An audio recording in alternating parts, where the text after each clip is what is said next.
안녕하세요. 당기다 TV 채널 구독자 여러분, 오늘 소식은 바로 이것입니다. 아니, 대법원이 갑자기 내란 전담 재판부라는 카드를 꺼내 들어서 지금 온 나라가 떠들썩한데요. 불과 며칠 전까지만 해도 위헌이라며 결사 반대하던 사법부가 어떻게 하루아침에 입장을 이렇게 180도 바꿀 수가 있는 걸까요? 오늘 이 기습적인 결정 뒤에 숨겨진 진짜 이야기를 속 시원하게 한번 파헤쳐 보겠습니다. 진행자님, 근데 시작하기 전에요. 저부터가 궁금한데, 내란 전담 재판부라는 거, 이게 도대체 뭔가요? 왜 갑자기 이렇게 큰 문제가 된 거예요? 네, 아주 좋은 질문이에요. 이 모든 논란의 시작은 바로 이겁니다. 국가의 운명이 걸린 중대범죄 재판이 너무 느리다. 그리고 과연 공정하게 진행되고 있느냐. 여기에 대한 국민적인 불신이 쌓이고 쌓여서 터져 나온 거죠. 한마디로 제대로 그리고 좀 빠르게 재판하라는 목소리가 정치권을 향해 터져 나온 겁니다. 자, 그럼 이 논쟁의 한복판으로 한번 들어가 보시죠. 도대체 국민들은 왜 이런 새로운 형태의 재판부를 원하게 됐을까요? 먼저 용어부터 확실히 정리하고 갈게요. 내란 전담 재판부라는 건요, 말 그대로 내란이나 외환죄, 군사반란 같은 정말 나라의 존립을 위협하는 중대 범죄들만 전담해서 신속하게 처리하는 특별 재판부입니다. 그런데 진행자님, 여기서 또 궁금한 게 있어요.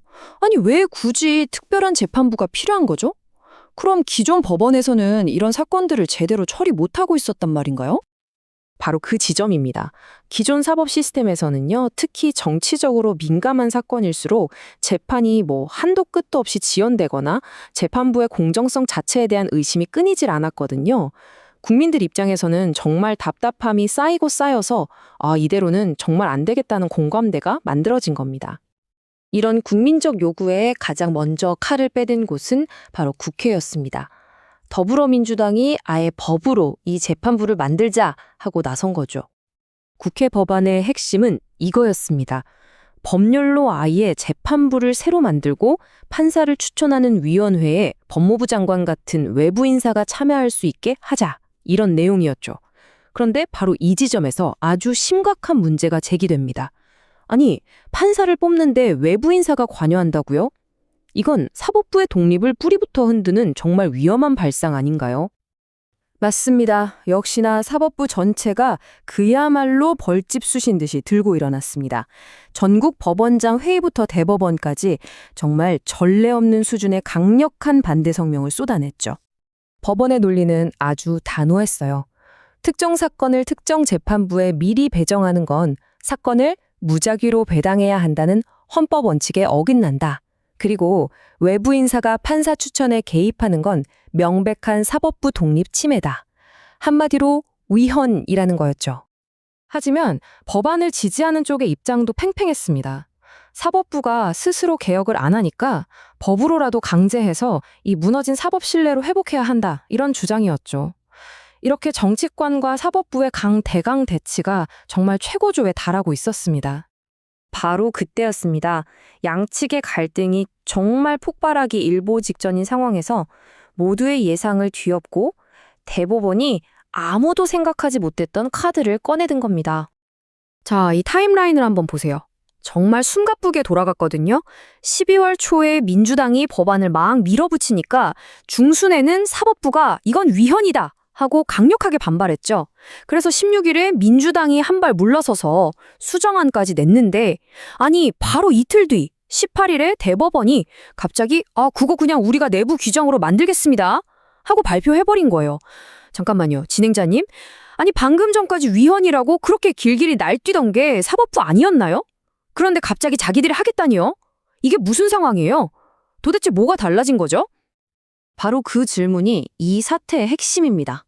대법원이 내놓은 안과 국회 법안의 결정적인 차이는요, 바로 재판부를 어떻게 만드느냐, 그리고 판사를 어떻게 정하느냐, 이 두 가지에 있습니다.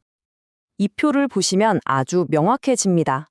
국회 법안은 법률로 재판부를 아예 새로 만들고 판사를 사실상 지명하는 방식이라 위헌 논란이 컸죠.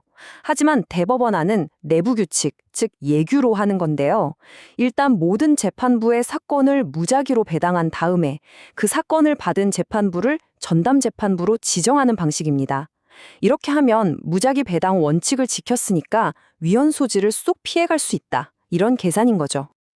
네, 대법원의 공식적인 입장은 그거예요.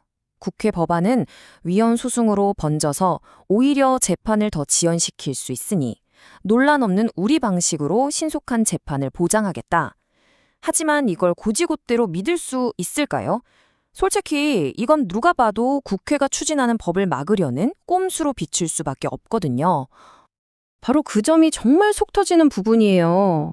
아니, 이렇게 간단하게 내부 규칙 하나로 만들 수 있는 거였으면 지난 1년 내내 왜 그렇게 위헌이라고 난리를 친 거죠. 이건 그냥 국회가 추진하는 법이 싫으니까 선수 쳐서 막아버린 거잖아요. 결국 사법개혁은 막고 재판부 구성의 주도권은 자기들이 계속 갖겠다는 속셈 아닙니까? 국민들이 원했던 건 이런 빗나간 대답이 아니었는데요. 결국 우리는 이 질문 앞에 서게 됩니다. 이번 대법원의 결정, 과연 국민을 위한 자기 개혁의 의지일까요? 아니면 외부의 개입을 차단하고 자신들의 성역을 지키려는 권력 수호의 몸부림일까요? 판단은 우리 구독자 여러분의 몫으로 남겨두겠습니다. 네, 오늘 저희가 준비한 내용은 여기까지입니다. 이 복잡한 사안을 이해하는데 조금이나마 도움이 되셨기를 바랍니다. 오늘 내용이 속 시원하셨다면 저희에게 큰 힘이 되는 구독과 좋아요로 꼭 응원해주세요.